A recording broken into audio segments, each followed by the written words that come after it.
For a perspective from the other side is Democratic Senator Chris Coons of Delaware. Senator Coons, welcome back to Meet the Press, sir. Thank you, Chuck. Good to be on with you again. This morning, Brett Kavanaugh is Associate Justice of the Supreme Court. Democrats made a lot of arguments against him to try to stop him. It was an election year. The committee process was flawed. His record was outside the mainstream. He lied under oath. Credible allegations of sexual misconduct. Why did Democrats lose all of those arguments? Well, frankly, I felt like this process was unfair from the very outset. The way that we were prevented from seeing literally millions of pages of Judge Kavanaugh's record from his service in the Bush administration, to the way that the process went forward in the confirmation hearing, to some of how the last week unfolded. And frankly, the challenge I'm focused on, Chuck, is looking forward at how it is we can heal the Senate after this bitter and divisive and very partisan week, and how we work to restore or strengthen some of the legitimacy of the Supreme Court now that we have a seated justice who was confirmed by just 50 votes without allegations against him having really been cleared. Were you, it seems as if you were almost working as a go-between to the undecided members, particularly obviously with Jeff Flake. Were you trying to convince him to vote no? Look, going into this, I knew that Jeff is a conservative. He wants a conservative Supreme Court, and I knew that would likely be the outcome. But I think there are good reasons to have doubts about now Justice Kavanaugh's candor to the committee and fitness to serve, given his very partisan screed in that last hearing in front of the Judiciary Committee last Friday. So I wasn't trying to persuade Senator Flake or others not to vote their conscience, not to reflect their states and their values in advancing a conservative judge. I was trying to help them focus on what legitimate questions there were about this particular conservative judge. Let me get your response to something Senator Collins said in her floor speech announcing her yes vote. Here it is. I have been alarmed and disturbed, however, by some who have suggested that unless Judge Kavanaugh's nomination is rejected, the Senate is somehow condoning sexual assault. Nothing could be further from the truth. Do you agree with her, or do you think a different message was sent? Look, I respect Senator Collins. She's a great colleague. We see this a little differently. I think the FBI investigation that Senator Flake and I worked hard together to make sure happened this past week did not go far enough. In only interviewing, according to press reports, 10 witnesses who came forward and not interviewing dozens of corroborating witnesses who tried to get in touch with the FBI, who Dr. Ford offered to the FBI. I don't think this investigation went far enough, and I don't think that the members of the committee and the Senate who had to make a final decision yesterday had all the facts in front of them. In that regard, I don't think we did enough. But Chuck, I do think one of the big things that came out of this hearing was that thousands of survivors of assault who had kept to themselves for years or decades very painful experiences did come forward. And there are things we can and should do on a bipartisan basis to respect and hear and act on the oceans of pain that exist in our country from long buried tragic experiences of assault to try and change our culture and try and change our country. Do you believe that the initial presumption in a situation like this is to believe the victim at all times? I think it's important that we change our country's culture to one where we believe victims of sexual assault who come forward.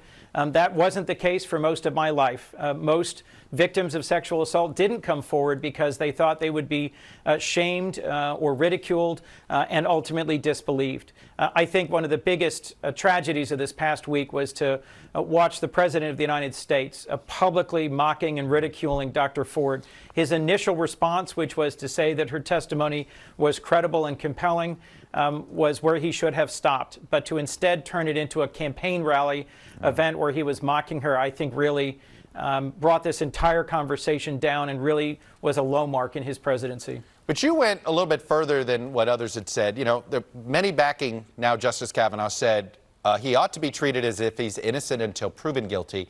And you disagreed. You said, no, the burden is on him to disprove these allegations against him. There are a lot of people that hear that going, whoa, wait a minute. Right. So I'm guilty until proven innocent? Let me speak to that. Right. Let me speak to that, Chuck, if I can. This is a confirmation hearing. No one is entitled to a seat on the Supreme Court. It's not a criminal trial. It's more like a job hearing. It's more like a job interview.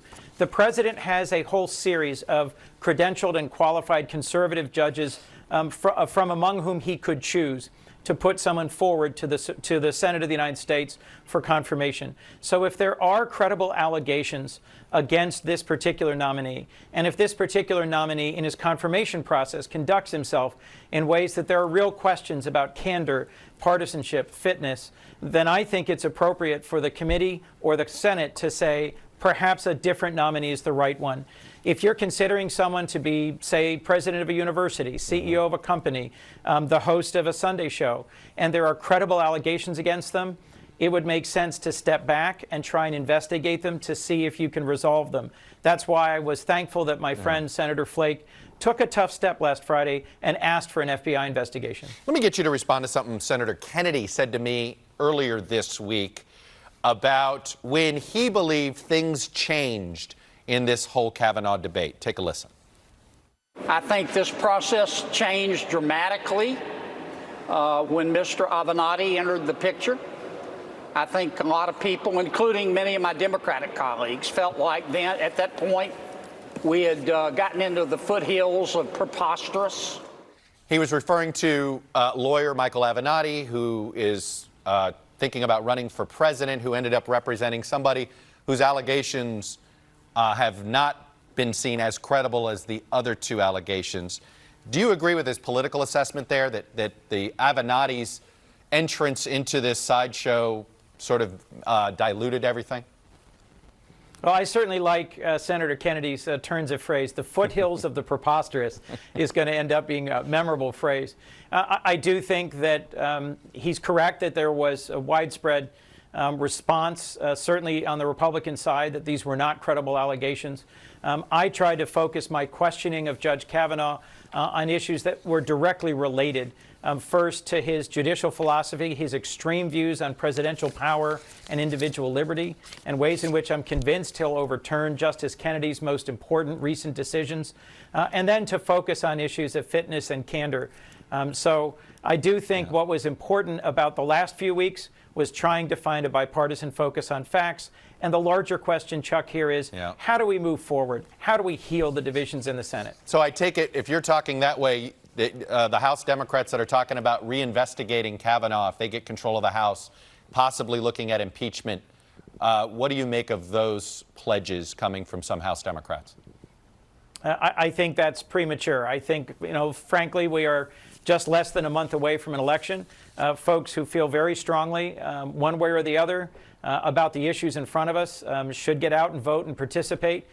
There's only ever been one justice that's been impeached, and I think talking about it at this point isn't necessarily healing us and moving us forward. Okay. Chuck, the Senate's role in our politics is not to just reflect the country, but to help heal and lead the country, and that's the course we should be on. All right. Senator Coons, Democrat from Delaware, thanks for coming on, sharing your views as well. Appreciate Thank you, Chuck. When we come back, is there any way to heal these wounds from this confirmation fight?